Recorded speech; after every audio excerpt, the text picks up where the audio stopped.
mimi nitakiondoa kinara chako katika mahali pake usipotubu. Mwanangu, nenda ukawakumbushe watumishi wangu kuwa ufalme wa Mungu unatekwa na wenye nguvu. Basi kumbuka ni wapi ulikoanguka ukatubu.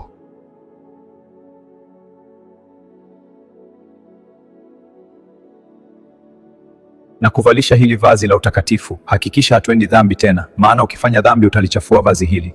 Sawa baba, asante sana. Asante Yesu Kristo, hakika uliupenda ulimwengu hata mimi niliyemkosaji na mwenye dhambi ukanihurumia ukaja kwangu. Nakupenda sana mwanangu, nalikufahamu kabla hujazaliwa, ukafanye sasa niliyokuamuru fanye.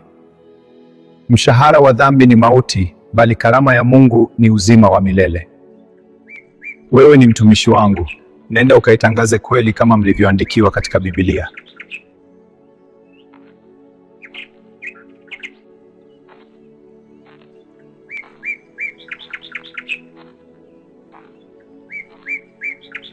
Ombeni bila kukoma, lakini pia imewapasa kumwomba Mungu siku zote, wala msikate tamaa. Sasa natarajia kuondoka, hivyo basi na kuagiza, enenda ukatende mema.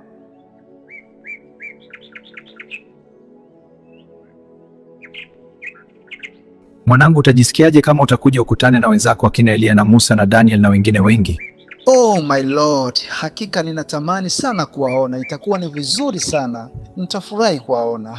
Hivyo basi wenzenu wana hamu kubwa ya kuwaona ndugu zao waliopo duniani. Hivyo basi imewapasa kuushinda ulimwengu. Muda uliobaki ni mchache, vumilieni bado kidogo. Nenda ukaliambie kanisa langu, naja upesi na ujira wangu pamoja nami kumlipa kila mtu kama kazi yake ilivyo. Foster, enenda sasa ukaungane na wenzako na ukawaambie yale niliyokuagiza. Basi enendeni mkawafanye mataifa yote kuwa wanafunzi, mkiwabatiza kwa jina la Baba na Mwana na Roho Mtakatifu. Ukawe na ujasiri mwingi ukayatende. Sasa ninaenda mbinguni, amani yangu ikawe pamoja nawe.